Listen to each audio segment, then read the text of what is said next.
Para isso, então, aqui dentro do nosso component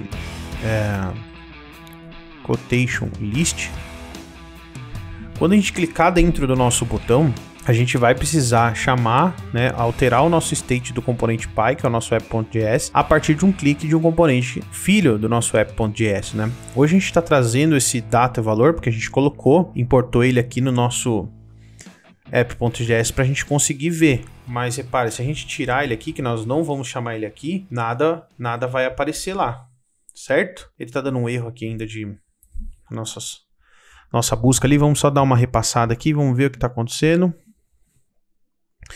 Ó, aqui a gente tem um erro, né? Então esse end tem que ser fora aqui, né? Então acho que por isso que ele possa estar dando um erro ali. Então a gente tem end igual. Então corrijam aí, pessoal.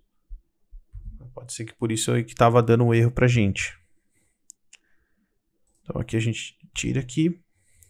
Beleza, agora tá certo. Ele continua dando um errinho ainda, vamos ver. O nosso fetch aqui também, a gente precisa corrigir. Normalmente a gente deixou. Beleza.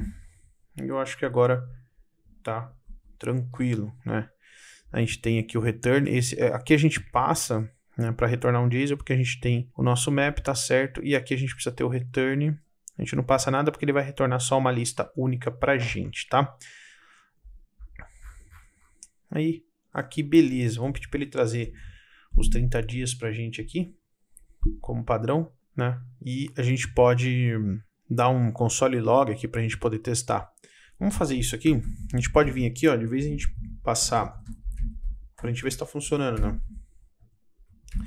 Console.log no nosso data graphic aqui e no nosso data padrão. De vez a gente dá um return, nós damos um console.log. Ok? Vamos salvar. E ó, ele imprimiu pra gente. Ele imprimiu os 30 dias que a gente passou. Certo? Um array somente de preços, que é o que a gente vai usar para o nosso gráfico. E ele imprimiu os 30 dias aqui com as datas. Belezinha, tá funcionando. Então ele imprimiu aqui, ó, data, valor. É exatamente isso que a gente precisa, né? Vamos retornar o nosso return aqui, então. Show de bola. Vamos salvar. E vamos manter isso aqui embaixo. Tá bom. Então, o que a gente vai fazer, então, para que quando a gente clique nesses botões aqui, né, a gente consiga chamar eles do nosso componente filho, conseguir alterar o state do componente Py. Dá para fazer? Dá para fazer. Vamos lá. A primeira coisa que a gente vai precisar é passar duas props aqui para esse componente quotation list, tá? A primeira props vai ser o nosso filter day. O que ela vai fazer? Nós vamos ter uma função lá dentro do nosso, uma propriedade dentro do nosso componente filho que vai alterar, né, chamar essa função update day. Update day aqui pra gente, tá bom? E como é que a gente vai chamar essa função lá dentro, então? Nós vamos chamar essa função aqui dentro fazendo assim, ó. Nós vamos vir aqui, criar uma const days. Quer dizer, quantos dias eu quero fazer uma query lá na minha API. Né? Então, eu vou passar o days query, ok? E aqui eu vou passar props, né? Eu preciso trazer aqui nesse componente props aqui. Props.filter day, certo? Da onde que eu tirei esse filter day? É aqui que eu passei, ó, filter day, né? O nome da minha props aqui, minha props filter day vai permitir então eu chamar dentro do meu onPress aqui essa função. E aí como é que eu chamo? Days query, certo? Se a minha função, se esse days query aqui, que é meu props filter day, tá sendo chamado do componente Py aqui, e ele chama esse update day, o que o update day tá esperando? O number. Então o que eu vou passar aqui dentro é a quantidade de dias que eu quero. E aqui dentro do meu componente, eu vou passar mais uma propriedade lá para o meu componente que a gente vai usar, para poder listar aqui dentro, que é a nossa lista das transações do Bitcoin. Então, list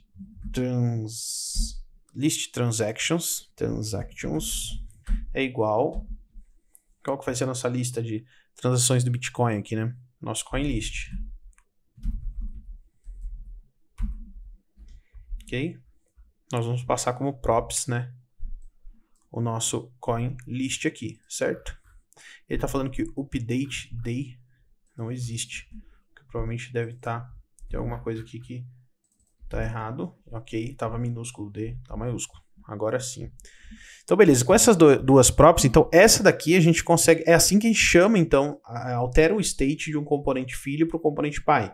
A gente cria uma const aqui, chamando a props, né? E dentro dessa props, então, a gente pode chamar qual é a função que a gente quer alterar. Como essa função aqui espera um parâmetro, quando eu chamar o day_square aqui, eu passo o parâmetro que minha função espera. Então, o que eu vou fazer? Eu vou, para cada um desses botões, então, passar a quantidade de dias. Aqui é 15D, 15 dias. Aqui é um mês, 30 dias.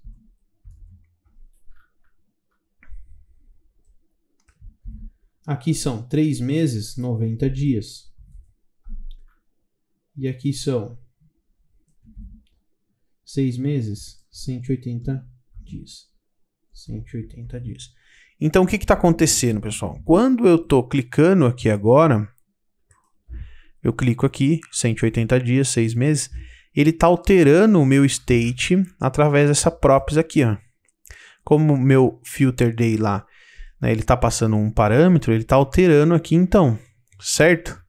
Se eu tenho isso alterando, o que eu posso fazer agora dentro desse componente? Eu posso mostrar lá, como eu já tenho a minha lista, e essa lista está chamando o nosso update day, e toda vez que eu chamo o update day, eu seto o day, estou alterando meu state, eu estou dando um set update data aqui de true, né? Ele está false por causa do nosso use effect, estou alterando para true. Alterou para true, o que ele faz? Altera, né, o state, esse use effect aqui, ó, ele entende que tem uma alteração no update data, então ele recarrega isso daqui para a gente. Então, quando a gente clicar nesse botão, automaticamente vai recarregar todos os dados e as informações.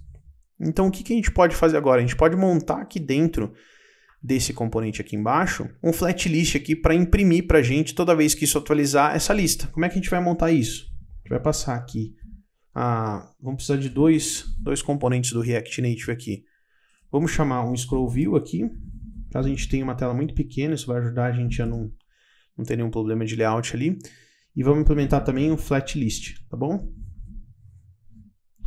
E aqui embaixo, o que a gente vai fazer? Nós vamos passar o scroll view. Dentro do scroll view, o flat list. Nós já trabalhamos com flat list, né? Implementando lá no nosso app, né, de cálculo de MC, né? Então, se vocês quiserem ver um pouco mais de detalhes, vocês podem olhar lá também. Vou implementar um pouco mais rápido aqui, não vamos explicar tanto em detalhe, né? Porque a gente já fez lá. Então, a gente vai fazer exatamente o que a gente aprendeu lá aqui. Flat list. Vamos passar aqui. E dentro do meu flat list, o que eu preciso passar? Quais são as propriedades? Eu preciso passar data, então. Igual.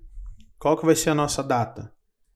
A gente está passando aqui do nosso app.js para o nosso componente, o quê? Nosso list transactions, né? Então a gente vai passar aqui, ó. Opa. Props.list. Vamos pegar lá só para a gente não acabar não errando aqui.